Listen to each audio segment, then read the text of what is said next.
how do I become a... Oh, hang on a sec, I need to rephrase this question. How do I become a moron at throwing grenades like you? What does the question actually say? How do I become a god at throwing grenades like you? Well...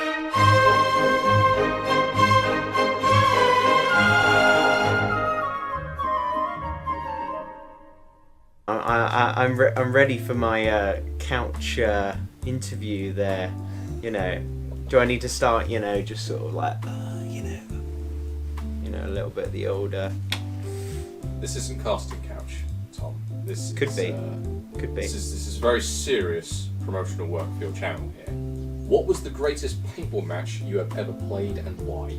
Oh, see, I have two favourites, and I think you know my two favourites. So my two favourite paintball games that I've probably played is one that was back in, I want to say 2016, which was the Citadel game in Givet, France. That's probably one of the all-time greatest events I've ever attended, just because the field was amazing, once-in-a-lifetime opportunity to play there, and then the actual social side of things for me was amazing. The other one was only about a year or so ago, which was in Sweden, Strasser. Again, once-in-a-lifetime event. It was really great. The site was incredible, and it looks like something out of Chernobyl. And it was just, yeah, for me, it was insane. I had a great time, and yeah. So for me, those two events are the my two best ones, yeah. What is the most bizarre thing you have seen whilst playing paintball? People's clothes, something on the field? Oh, I think I know the answer to that one.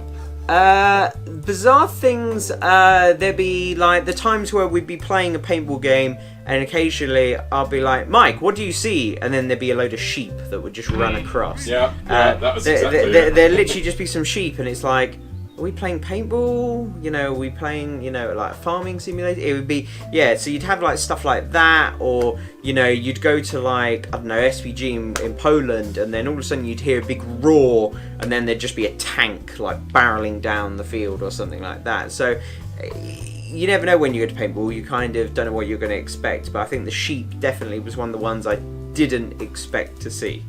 Why did you choose the colour blue? Okay, I didn't really choose the colour blue. It was one of those that, essentially, we went to a paintball event, and we all dressed up in our multicam gear, because obviously I used to look very different to how I do now. And when I went to the event, I saw all these people rocking these cool jerseys, various different colours and everything else, and I was like, oh, I know, I'm going to get this Empire one, or whatever it was, just because it was cheap and everything else. But of course, it was the colour blue, and historically, my favourite colour was always green. Always was green. However, Scott's favourite colour was blue.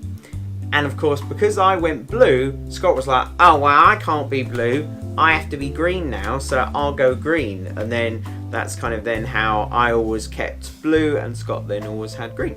And from there, it kind of just stuck. Can you make a video of your failed grenade throws? I have actually already done a video of that.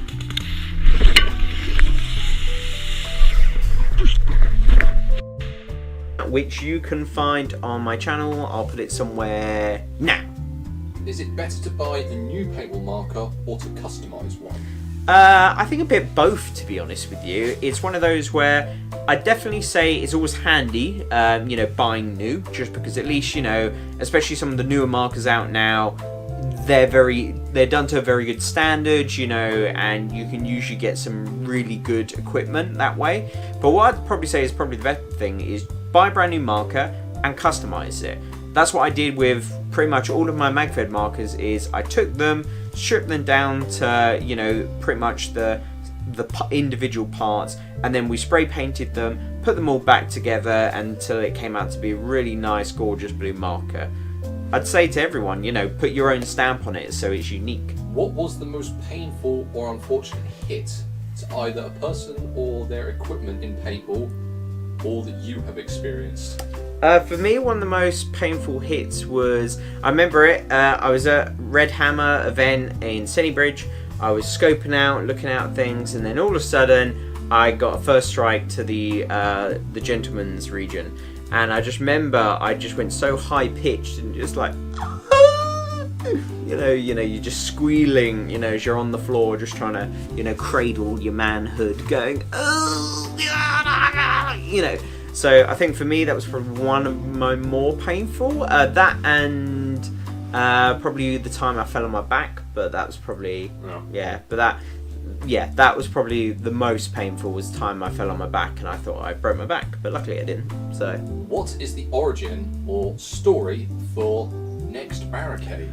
Next Barricade originated from the Mayhem big game that happened a few years ago. Can't remember exactly what year. 2018, Probably something like that. Probably 2018. And pretty much, Connor and myself were behind a barricade, and I was just like, yeah, Next Barricade and everything else. But I'm going to do a whole separate video on that, so stay tuned for that. That's coming soon. Coming soon. Will there be some new merchandise designs in the near future? And keep up the good work, your videos will help a lot in these boring times.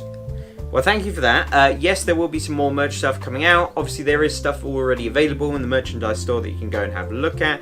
I'm currently working on some more designs, but hopefully I'll have them out very soon, and they'll be up there for you guys to have a look at. Will Connor be a part of this video? If Connor is there, how do you deal with Barker's grenade throws? Yeah, I hope he's not part of this video. Will Connor be part of the video? Well, I'd like to think so. It's all about me, I think. How do you deal with Barker's grenade throws? No man can deal with Barker's grenade throws. A force of nature. All you can do is just bask in the ambience.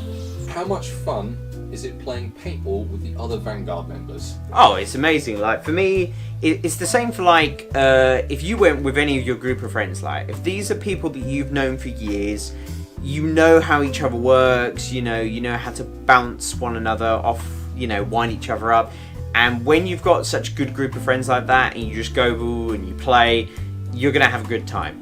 You just are. So for me, whenever any one of them, even if it's just one of them, an event with me, it just makes the event that much better for me. So yeah, love it.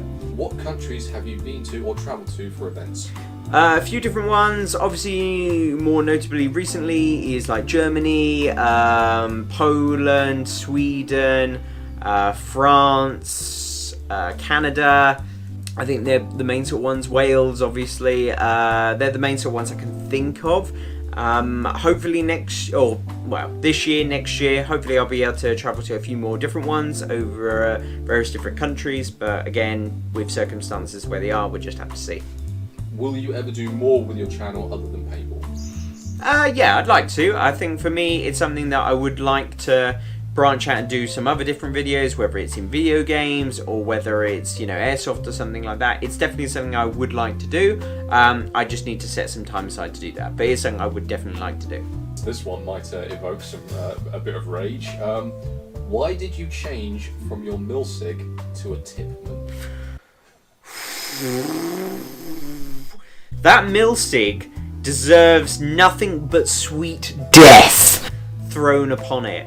I tell you why I switched from a milsig is because they're milsigs are the scum of the earth. I had a milsig for the best part of a year or two, and every event I went to, it broke. Every event, it was a case of, Mike, can you fix this? Because it never worked. And even when it did, it wouldn't always be the most reliable. So for me, yeah, it was just no comparison. Since I switched to TMC, it's been night and day better. I can actually play paintball, and I actually enjoy it so much more when I have a functioning marker. So yeah, now that I don't have to use that anymore, it's been dismantled and sent to the four corners of the earth. That's it. End of story. With regards to your jerseys, is there any history behind the numbers that you and some of the other members have? Not really, no. I think when we started the numbers, we just wanted to go like 1, 2, 3, 4, 5, or whatever it was. I just remember I distinctly said I didn't want to be number one. I didn't want to be that guy that was like, oh yes, I'm number one, of course, because I'm the best. I said, no, I don't want to be number one. I don't mind being number two, but I don't want to be number one. So there's not really any special meaning. It's literally just numerical order. Will you ever make a face reveal?